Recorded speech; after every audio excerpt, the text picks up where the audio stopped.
Bueno, hacemos como si no nos conociéramos. ¿Cómo andas, querido? ¿No? Bien, vos. Bien. Muy Wow. gracioso. Puf. Por lo pronto es gracioso que estemos acá discutiendo sobre las izquierdas en América Latina. ¿Dónde discutir sobre izquierda sino en Villa Crespo? Exactamente, exactamente. Y ambos somos judíos de izquierda. Me parece mucha tradición del PC acá, pero no es la nuestra. Bueno, un poquito. No la mía. Vale. ¿Cómo estás? Bien, bien, bien. No sé si por dónde querés arrancar. Creo que proponían que discutiéramos un poco de si la ola de gobiernos de los últimos años había sido de izquierda o no, o cómo lo podíamos caracterizar. No, arranquemos con esto de Brasil, hubo elecciones ahora, con lo cual el golpe ha sido confirmado en las urnas, creo El yo. golpe ha sido confirmado en las urnas, ¿sí? Sí.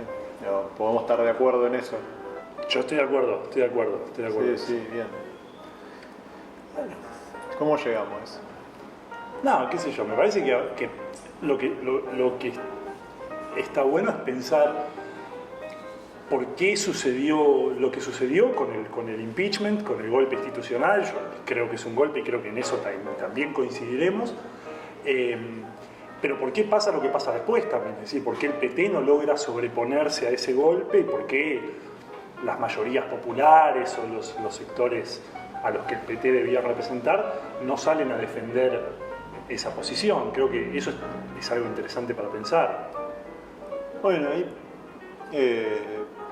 vamos a un autor de Singer, brasilero Andrés, decía que el lulismo, digamos, el PT en el gobierno fue básicamente desmovilizador. Uh-huh. Y así como fue desmovilizador, fue el primer movimiento en la historia brasileña que puso un lugar de privilegio y puso una senda en los sectores más pobres, y que los sectores más pobres, decía él, han sido básicamente conservadores y han sido básicamente antimovilización, que los sectores movilizados han sido una minoría, que tenían que ver con los sindicatos, con algunos movimientos sociales, respecto a los cuales el PT nació representando, y que el lulismo y lo que fue el Partido de los Trabajadores en el poder modificó esa matriz y la cambió por una matriz desmovilizada que tenía que ver con un pacto de las clases dominantes con los postergados, en la cual había una cierta redistribución a cambio de paz social. Creo que el PT en ese sentido cumplió ambas partes de ese pacto social. El PT fue un factor de estabilización frente a la crisis económica que hubo hacia el final del segundo gobierno de Cardoso, y bueno, lo que consiguió y el precio de ser un factor de estabilización para las clases dominantes fue aceptar una redistribución hacia los más pobres, y creo que eso tiene algún valor. Sí, también el precio que paga es el que efectivamente termina pagando.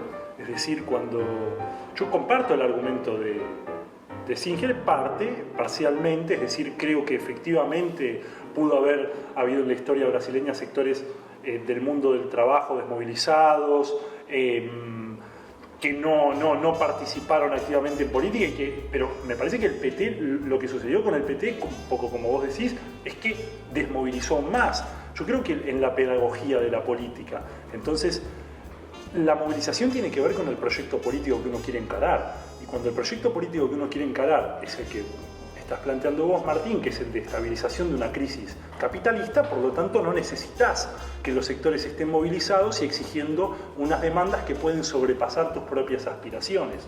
Yo creo que en ese sentido lo que hay que analizar de las izquierdas latinoamericanas, no solo del caso brasileño, es qué rol jugaron en esa crisis capitalista y en ese contexto social y económico específico. Yo coincido en que el lulismo tomó medidas de carácter redistributivo importantes, políticas sociales que contribuyeron a una mejora de vastos sectores de la población brasileña. Ahora, ¿eso solo es ser de izquierda? ¿La vara es tan baja?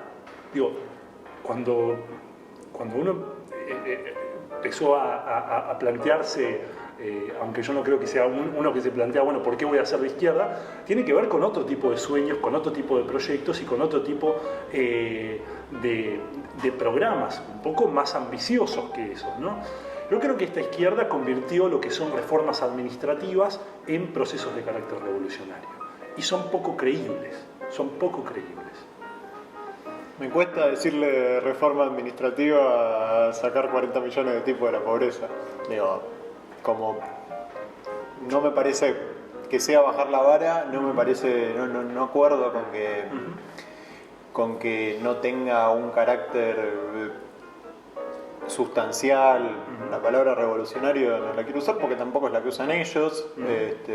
No, yo hablo del carácter del proceso, no hablo de revolucionario. No, pero quiero decir, efectivamente son procesos que son reformistas y que mantienen una base, la base productiva y estructural de las economías capitalistas latinoamericanas.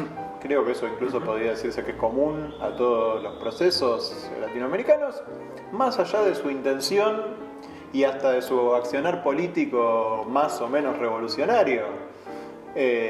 La pregunta es, ¿hay algo posible diferente de eso? Sí. Y otra pregunta que me parece interesante pensar, siendo posible, ¿era deseable? ¿Había una alternativa deseable y palpable a algo similar a lo que hizo Lula? Digo, nosotros tenemos procesos, Brasil, Argentina, Venezuela, veremos qué pasa con Bolivia, qué pasa con Ecuador, pero lo cierto es que han dependido más de las coyunturas macroeconómicas que de la profundidad de los cambios, la suerte que han tenido. Y las coyunturas macroeconómicas, quiero decir las coyunturas globales, ¿no? En ese sentido, mira, yo tengo una diferencia con respecto a lo de los 40 millones de pobres. Quitar 40 millones de pobres de la pobreza es un acto absolutamente loable.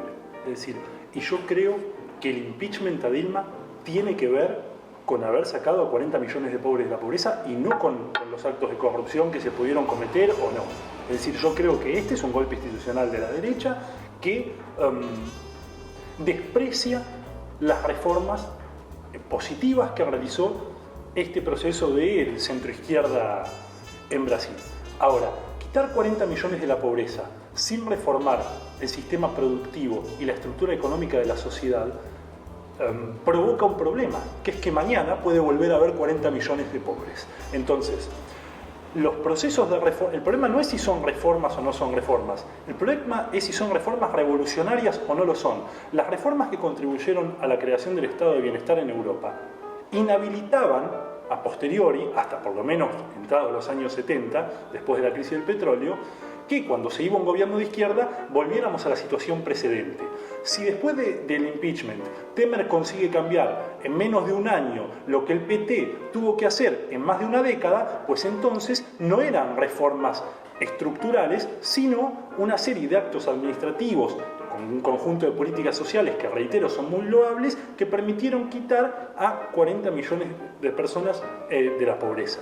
Ahora, eso no modificó la estructura. Y en segundo término, en función de lo que planteas, yo creo que no solo es posible, no solo era... a ver, las fronteras de lo posible han sido justamente las que ha instalado este sector de la izquierda. Este sector de la izquierda ha asumido como propio el discurso del realismo político de la derecha. Hasta por lo menos los años 70, la izquierda era la que planteaba las reformas estructurales y la derecha era la que administraba. Después de la revolución conservadora, que de hecho fue una revolución hecha con reformas, no hay que temer a la palabra revolución, pero Thatcher, Reagan y todo el proceso de construcción de las políticas neoconservadoras y neoliberales fue eso. La izquierda asumió ese discurso, entonces asume la correlación de fuerzas que le presentan esos sectores. Por supuesto que era posible, pero para que fuera posible tenía que asentarse sobre otra base social, no sobre el pacto sobre el que se asentaron estos gobiernos. ¿Dónde se discutió el modelo extractivista? ¿Dónde está en discusión el modelo extractivista? ¿Dónde se puso en debate los grandes temas de una agenda política de izquierda, de reformas estructurales? Yo no estoy hablando de ningún tipo de revolución, estoy hablando de reformas, pero de reformas de calado. ¿Creemos que Allende hizo reformas estructurales y de calado? Yo creo que Allende intentó hacer reformas estructurales y de calado. Bien, digo, porque lo que siguió Allende fue Pinochet. No podemos medir al gobierno del PT por lo que haga el gobierno de Temer y lo que consiga el gobierno de Temer con otra correlación de fuerzas que seguramente tiene que ver con los errores y con cuestiones que se gestaron entre el gobierno del PT y con alianzas que hizo el PT, seguramente sí. Ahora, decir pero lo que siguió Allende también fue una movilización del Partido Socialista, del Partido Comunista y de organizaciones de la izquierda revolucionaria que no se evidencian acá. No, bueno, evidentemente se escogió otra estrategia. También eso es lo mismo que está pasando en Venezuela. También hay movilizaciones en favor del gobierno de Maduro. Hay una profundización, si se quiere, de la movilización social, de la apuesta por la transformación con el Estado recuperando sectores económicos. Y lo cierto es que los resultados de esa radicalización, por lo menos en términos de gente que está saliendo de la pobreza, en términos de transformación del modelo productivo, en los términos que fueran, han sido de políticas hasta de intenciones loables, pero ni siquiera de resultados tan loables. Digo, tanto los intentos de industrializar como los intentos de tomar han fracasado. Entonces, cuando uno ve que las condiciones, tal vez de posibilidad, determinan que eso no pueda funcionar. Tiene que ver con la globalización, la caída de la Unión Soviética. Las condiciones de posibilidad se asientan también en la voluntad. Yo, que no lo sabés, no soy un voluntarista, es decir, no creo en que la fuerza de la subjetividad crea condiciones para los cambios sociales. Sí creo que lo que vos expresas es una tendencia bastante común que tiende a analizar como parte de la correlación de fuerza el ciclo capitalista, las condiciones que ofrece el capitalismo, pero excluye como correlación de fuerza a la movilización social y a la sociedad movilizada en las calles. Es decir, excluye el concepto de la voluntad, excluye el concepto de la voluntad de lo que se quiere hacer. Yo creo que es más honesto para estas izquierdas sostener que no querían hacer reformas estructurales. Cuando vos planteás, bueno, básicamente Lula tenía un plan para estabilizar, redistribuir. Bueno, eso es honesto. Lo que yo creo es que lo que no pueden es ponerse tan épicos y tan de izquierda a la hora de sostener que hay que defender las conquistas cuando esas conquistas se pueden ver, digamos, reducidas a nada en 15 minutos, en 15 minutos de la política, no en 15 minutos reales. Eso es lo que me parece lo que adolecieron estos procesos. Cuando sucedió el impeachment a Dilma, lo más triste era ver que se utilizaba una foto de Dilma de hace 40 años. Digo, Dilma no es esa persona. Lamentablemente, porque tengo mucho respeto incluso sigo reiterando que tengo mucho respeto por el proceso que se encaró, con todas sus limitaciones. Pero no es el proceso épico de la izquierda que intentó construir. Quizás es un poco polémico, pero para que te hagan un impeachment por lo que te lo hicieron, podrías haber propuesto la reforma agraria, total te lo iban a hacer igual. Sí, seguramente podrían no hacer el ajuste que hicieron entre 2014 y 2016 para que eso pase, pero me parece que pasa al terreno de lo coyuntural. Vos me estás planteando cuál es la épica de defender las conquistas, y sin dudas Brasil, por poner el ejemplo, pero es que no las defiende, es que es anecdótico. En Brasil se está votando una reforma que congela los gastos en salud y por eso, en términos de cada habitante brasileño, los reduce bestialmente, casi 10 puntos del nivel que está ahora, que es ya de por sí insuficiente, pero que había crecido mucho durante los gobiernos de Dilma y de Lula. Los gastos en salud, en educación, que se termina la ultraactividad en los convenios laborales, digamos, donde se está haciendo una contrarrevolución. No, para que haya una contrarrevolución tiene que haber habido una revolución. No, se está haciendo una contrarrevolución porque estamos volviendo a los años 40. Están intentando eso. ¿Qué es lo que está diciendo la sociedad? Si nosotros tenemos... ¿Y cuál es la respuesta de la sociedad frente a eso? La respuesta de la sociedad evidentemente irá madurando. Había una enorme insatisfacción con el gobierno del PT porque el gobierno del PT cometió un montón de errores. Así como muchas veces las respuestas de la sociedad no están a la altura de las derrotas que se han tenido. ¿Cuál fue la respuesta de la sociedad frente cuando vos decís la revolución conservadora? 3 años de huelga de los mineros, 3 años de huelga de mineros contra el gobierno de Thatcher. Les costó, como hubiera dicho Churchill, sangre, sudor y lágrimas destruir el estado de bienestar, porque era difícil de destruir. Esto no está siendo difícil de destruir. ¿Por qué? Porque estos gobiernos de izquierda no generaron un consenso social, algunos, no todos, yo excluiría, y me parece buena la distinción que haces también con algunos de los gobiernos nacional populares, que también radicalizaron las luchas, pero tienen otro tipo de problemas, porque creo que hay que encontrarle críticas a cada cosa, no se trata solo de radicalizar las luchas. no generaron un consenso social que hoy haga que la gente salga a luchar por esos derechos conquistados, que yo creo que son importantísimos. Lo que pasa es que hay que pensarlos, o por lo menos yo creo que deberían haber sido pensados más en términos estructurales. Y el pacto del que vos hablarás, ese pacto de estabilidad, es el que les impidió pensarlos de esa manera.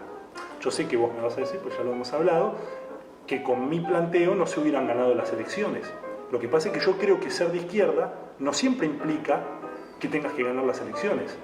Implica que tengas que cumplir un programa. Hay que hacer concesiones, estoy de acuerdo. Hay que hacer reformas, estoy de acuerdo. Pero el tema es qué reformas haces y sobre qué bases sociales te asentás. Yo creo que se hicieron acá unas concesiones que impidieron desarrollar programas que hubieran sí permitido modificar estructuras. Mirá, yo creo que la desmovilización frente a este nivel de derrota tiene más que ver con cuestiones coyunturales y no necesariamente tiene que ver con la desmovilización o movilización popular. Creo que no hay movilización popular porque no hay respuesta a lo que los movimientos sociales, que siempre mantuvieron por otra parte que señalar la autonomía respecto del gobierno en el proceso brasileño. Digo, el MST no se encolumnó, el Movimiento Sin Tierra no se encolumnó detrás del gobierno porque le dio algunas concesiones, ni siquiera incluso la Central de Trabajadores que fundó Lula le hizo protestas al gobierno de Dilma y le hizo protestas al gobierno de Lula, el Movimiento de Trabajadores Sin Techo, todos los movimientos sociales que hoy encabezan la resistencia al gobierno de Temer han mantenido su autonomía respecto al gobierno del PT y el propio Partido de los Trabajadores le hizo planteos al que consideraba, creo que con razón, su gobierno.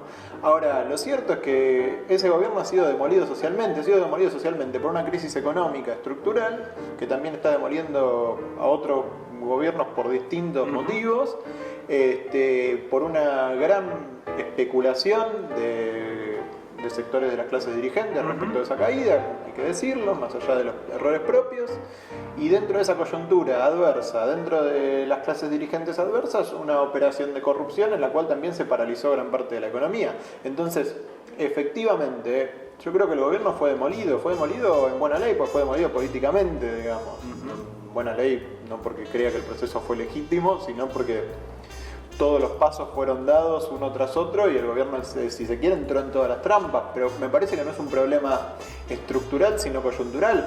Grandes motivos habría y hubo durante montones de gobiernos reformistas para defender las conquistas alcanzadas. Si uno hace un listado de las conquistas durante los gobiernos del PT, son enormes. Pero Martín, a ver, hay varias dimensiones del asunto. Yo coincido en que fue derrotado políticamente y en que fue derrotado socialmente. Mal hubiera estado que el MST no le hiciera alguna movilización a un gobierno que termina adoptando rumbos no precisamente progresistas en muchas cosas. Allá hablaría bastante mal de los movimientos sociales y de las centrales sindicales. Es decir, si esos sectores no son capaces de protestar con un gobierno que ante la situación de la crisis capitalista elige resolver el momento de crisis apelando a los sectores a los que no debería estar defendiendo, sino a los que no fue llamado a defender, mal estaría que esas organizaciones... Aclará, ¿a quiénes decís que estás apelando? No, bueno, yo creo que la situación que Dilma no eligió un camino progresista para resolver la crisis, y creo que hizo un ajuste brutal, verdaderamente brutal, y que eso no es comprensible en el marco de un gobierno de izquierda y que, por supuesto, yo entiendo que las organizaciones sociales y los sindicatos deben manifestarse contra eso. Ahora, el problema es que creo que en tu discurso vos seguís planteando que se hicieron una serie de reformas estructurales. Las reformas estructurales son aquellas que no pueden ser demolidas rápidamente.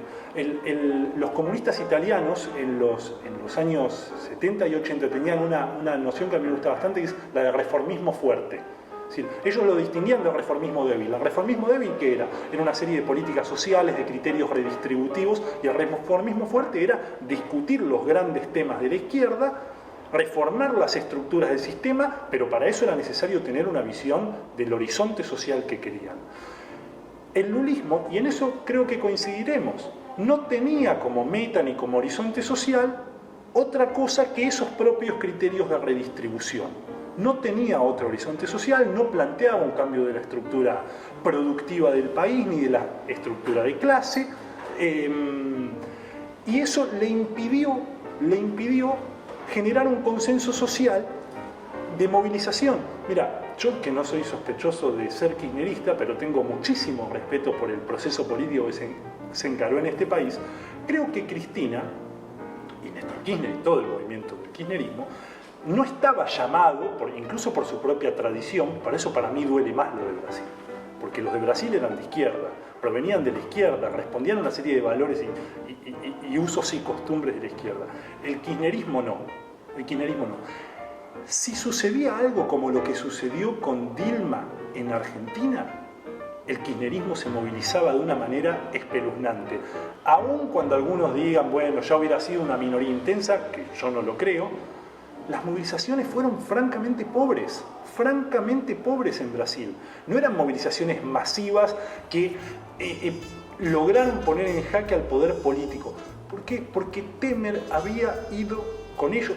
Y sigo reiterando que fue un golpe institucional y que Temer actuó para un sector de la derecha que es tan conservador que no aguantó ni siquiera estas reformas. O sea, si no aguantó estas reformas, evidentemente, como vos decís, no hubiera aguantado otras. Pero es que las otras hay que aguantarlas con una base social movilizada. Es una lucha que no se da solo en el Parlamento, se da en la calle. La izquierda, por lo menos como yo la entiendo, tiene que tener un pie en el Parlamento y en el Estado y un pie permanentemente en la calle, jugando un poco a eso. El kirchnerismo creo que eso lo entendió mejor, no de la manera que, o sea, yo no comparto mucho sus postulados, pero no creo que si a Cristina le hubiesen hecho algo así como un juicio político, utilizando como arma arrojadiza un caso de corrupción, hubiese sido la misma la respuesta de los seguidores. No creo que hubiese sido la misma. No, ahí tenés el caso de comparación que es el de Venezuela. Ahora, lo cierto es que probablemente el caso, que es un buen caso testigo, que es el de Venezuela, hoy no sabemos cómo termina y probablemente termine en una guerra civil o en un enfrentamiento de sangre. No lo sabemos. Ojalá que no. Sí. Digo, pero dicho esto, al margen, vos decís no hay cambios estructurales. Creo que la gente queda abrumada en realidad por la velocidad de lo que está sucediendo en Brasil. Ahora, lo cierto es que sí hay cambios estructurales. Cuando se descubre petróleo en la plataforma brasileña y se vota, se hace votar en el Congreso y con el apoyo de todos los sindicatos del área petrolera y etcétera, la exclusividad del Estado en la explotación petrolera, que era una reversión de la política anterior, el destino de esos fondos al bienestar de la población, cuando se establece y se fortalece la negociación colectiva, cuando se establecen mecanismos de ajuste automático que no existían en la Constitución, de los gastos, que el 15 y el 18, si uno eleva los gastos para la deuda externa, también tenía que elevar los gastos de salud y los gastos de educación en un porcentaje, y se pone eso en la Constitución. Lo cierto es que si eso no es estructural, bueno, yo creo que eso es estructural, y creo que es por lo menos tan estructural como cuando pensamos las socialdemocracias europeas a una pequeña ahí escala. Ahí yo tengo una diferencia sustancial. No es lo mismo de un país que no tiene, pongo el caso inglés, por poner uno, es que conozco más, ¿no? Podés no reír también. No es lo mismo crear en 5 años, no en más de una década, en más de 15 años incluso, en el caso de Brasil, sí, 12. No es lo mismo crear en 5 años que compararlo con más de una década un servicio nacional de salud, nacionalizar empresas, nacionalizar y estatizar importantes recursos y empresas del Estado, apelar a mecanismos, ya ni siquiera voy a hablar de gestión obrera, de cogestión. Esos son reformas estructurales que duraron lo que duraron.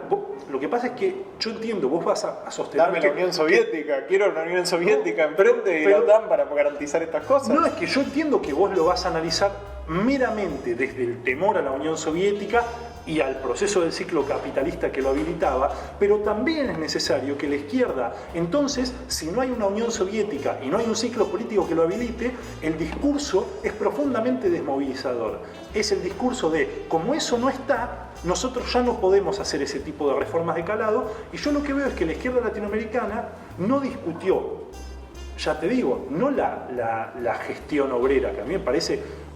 Aquí la gente se ríe de cuando un candidato, quizás porque en Argentina a veces los que hablan de eso no lo expresan demasiado bien, pero a mí me parece un tema serio. La cogestión, por ejemplo, la nacionalización de la banca es un tema ya casi de burla para la izquierda. A mí me parece que son temas que por lo menos deberían estar en la agenda pública de las izquierdas.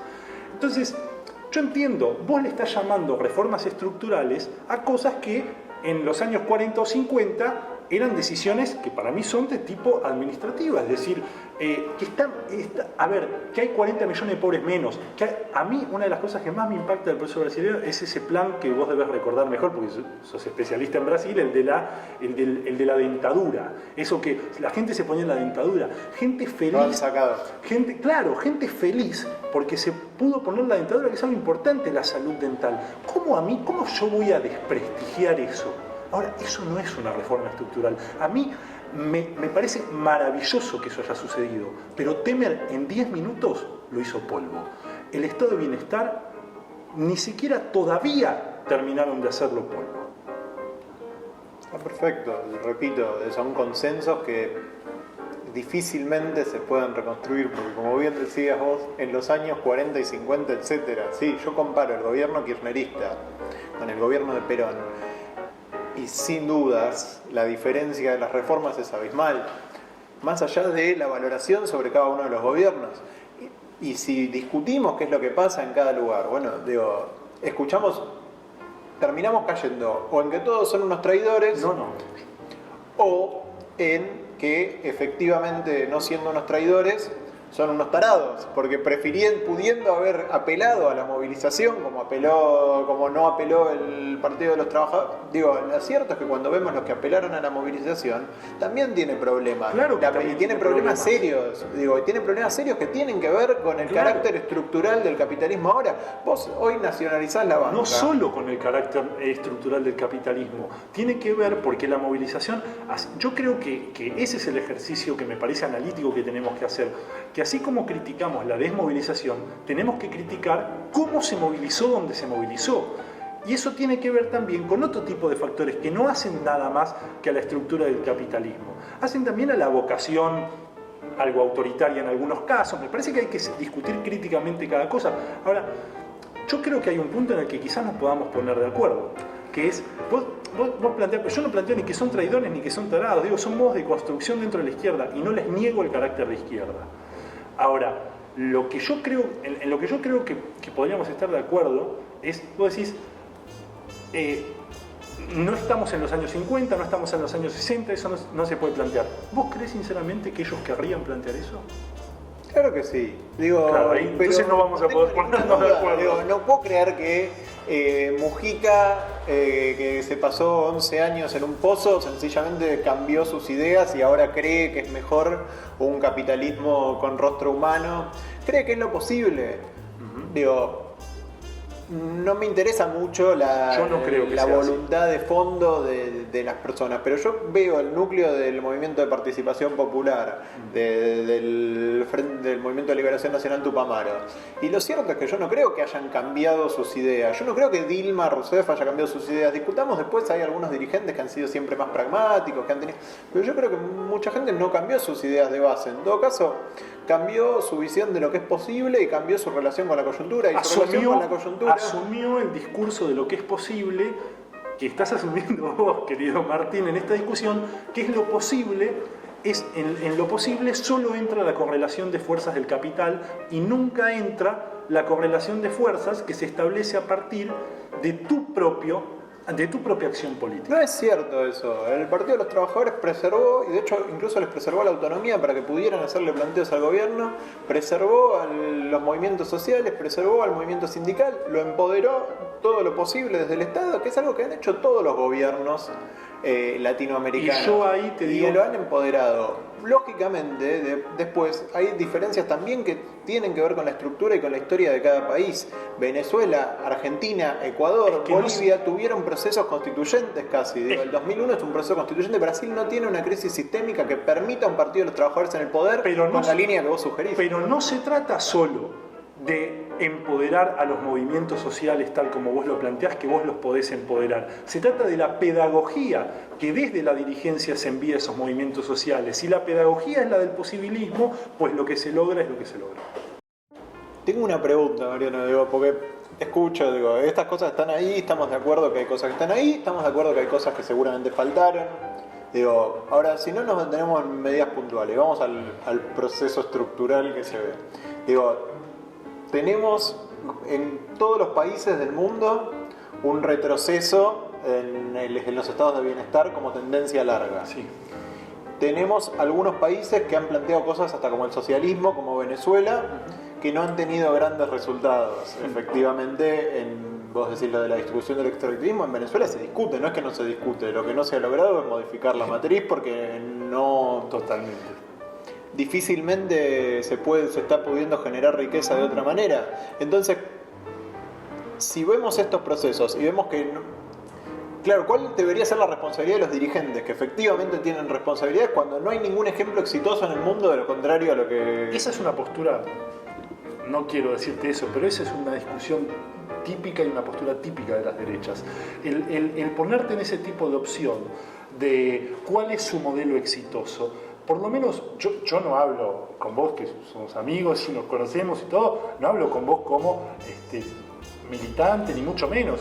Hablo como ciudadano y como, si querés, como periodista, y no tengo ninguna obligación de marcar cuál es el modelo exitoso, porque además yo creo que no lo hay. Yo creo que no hay un modelo exitoso, pero yo creo que de lo que se trata es de construir la alternativa, de imaginar una posibilidad de futuro. Y de hecho yo creo que no haya un modelo exitoso, o que no haya un modelo, es muchísimo mejor. Porque cuando hubo modelos, cuando se decía, bueno, el modelo es Cuba, bueno, el modelo es la Unión Soviética, bueno, esos fueron los peores momentos de la izquierda. Fueron los peores momentos. Yo creo que realmente hoy lo que hay que enfrentar es el desafío de construir una alternativa diferente. Pero seguramente ahora en el camino de eso hay gente que va intentando cosas y vos no podés, cuando vos juzgás, y no quiero decir juzgar en el sentido de...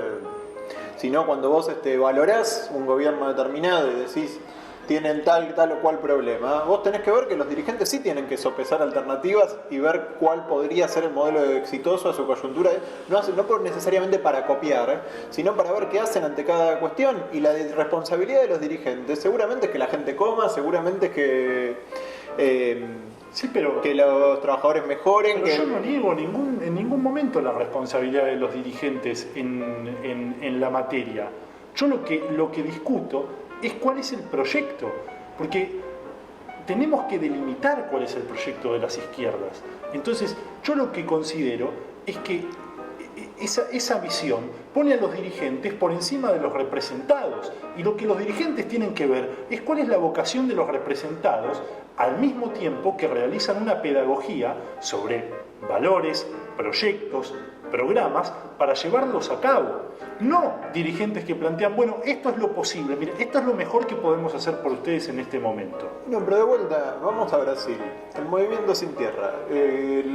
Efectivamente todos esos movimientos seguían planteando sus programas, seguían haciendo su pedagogía sobre las que eran las bases mientras los gobernantes hacían más o menos lo que podían. Digo, ese es un esquema en el que hubo un esquema en el que esas cosas convivían y el resultado de vuelta, ¿no? ¿Qué sé yo? Nos lleva también a pensar... Pero vos partís de la idea de que hacían lo que podían. Y yo no parto de la idea de que hacían lo que podían. Yo parto de que ellos no tenían un programa. Pero no me decís que podrían haber hecho distinto. Es que no. Pero a ver, yo sí lo planteé. Yo planteé por lo menos podrían iniciar ciertos debates, dar cauce a ciertas propuestas más radicales. Es decir, por ejemplo, eso lo hacían los movimientos sociales que formaban parte de la base. Está bien, y también está el sector de Pomar, que a mí me gusta mucho, pero la verdad es que eso no tenía incidencia en la toma de decisiones políticas. También es un rol muy atractivo en algunas socialdemocracias, en algunos reformismos y en algunos nacionalismos populares, tener sectores de izquierda que constantemente están planteando una serie de reformas más radicales y que sirven como,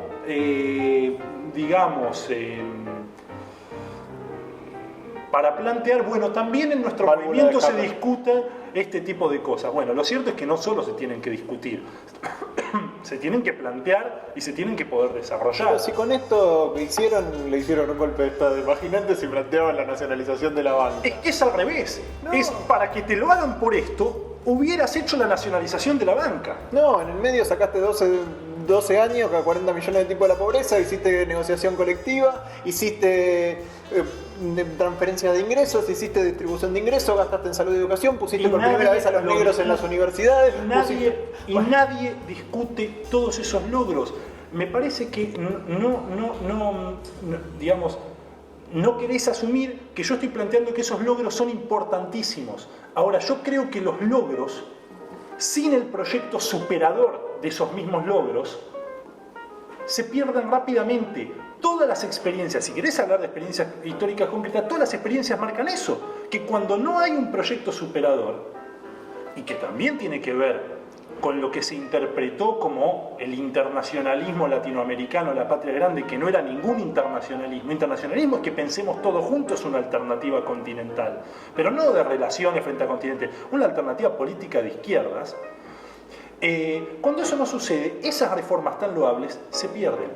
Yo creo que se podría haber avanzado más y que quizás hubiera, y ahí yo coincido con vos, hubieran topado esas reformas más radicales con una estructura difícil de ser franqueada. Eso es cierto, pero no lo sabemos porque no estuvieron puestas en la agenda, no estuvieron puestas por los gobiernos, no intentaron hacerlo.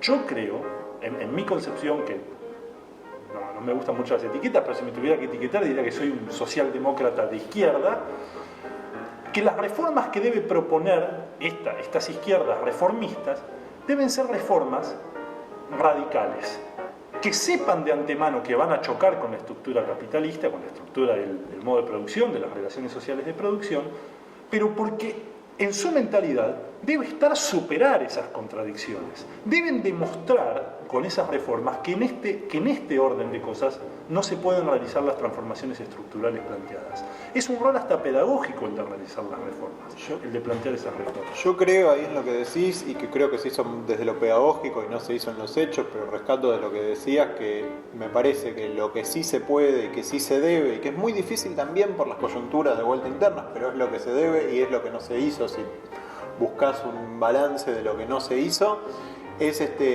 poder pensar efectivamente en política a nivel continental, a nivel global incluso, y creo que la tradición de izquierda tiene que pasar a un internacionalismo que es la consecuencia inevitable de vuelta de la estructura y de la globalización. Efectivamente, el discurso de la integración no tenía que ver con implementaciones políticas concretas, Banco del Sur, cualquiera de todas esas cosas tan loables. Eso no se hizo y no lo han hecho nuestros gobiernos. Ahora, efectivamente parece ser el error que habría que marcar y sobre el que habría que trabajar más profundamente, porque es muy difícil también convencer a la gente que su hermano es el obrero argentino, boliviano, totalmente de acuerdo. Ahí estamos totalmente de acuerdo. Todos estos procesos, si se quiere, de demolición de los gobiernos progresistas, de izquierda, populares, ¿no? Como los querramos llamar, en América Latina se da de la mano de acusaciones a veces fundadas o no de corrupción. Y hay cierta tradición en gran parte de la izquierda, e incluso una tradición fuerte en la izquierda antes de ser hegemónica en los gobiernos de América del Sur, de fuerte cuestionamiento a la corrupción. Digo, desde Aníbal Ibarra pidiendo la renuncia de Grosso porque se había caído un balcón, el PT tenía una bandera muy fuerte con eso, digo, Evo Morales en Bolivia, incluso Chávez cuando hablaba de la podredumbre del sistema antes de asumir como presidente, tenía un discurso muy muy fuerte respecto de la corrupción, y hoy vemos en realidad que la acusación de corrupción es casi la principal arma en esa demolición a nivel del sentimiento popular y de la percepción popular de los gobiernos progresistas. ¿No estás de acuerdo? Sí, yo estoy de acuerdo. Ahí creo que coincidimos. Para mí se utilizó la corrupción como arma arrojadiza, digamos, hacia los gobiernos progresistas de izquierda, también como querramos llamarle a esa oleada continental.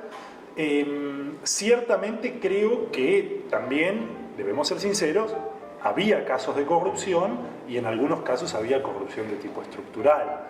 A mí una de las cosas que me preocupa es cuando estos gobiernos desestiman un poco estas acusaciones, en algunos casos, casi algunos de los que piensan para ellos, o ya no sé cómo decirle, sus escribas, hasta la justifican, cuando yo en realidad creo que la izquierda debe tener la vara más alta.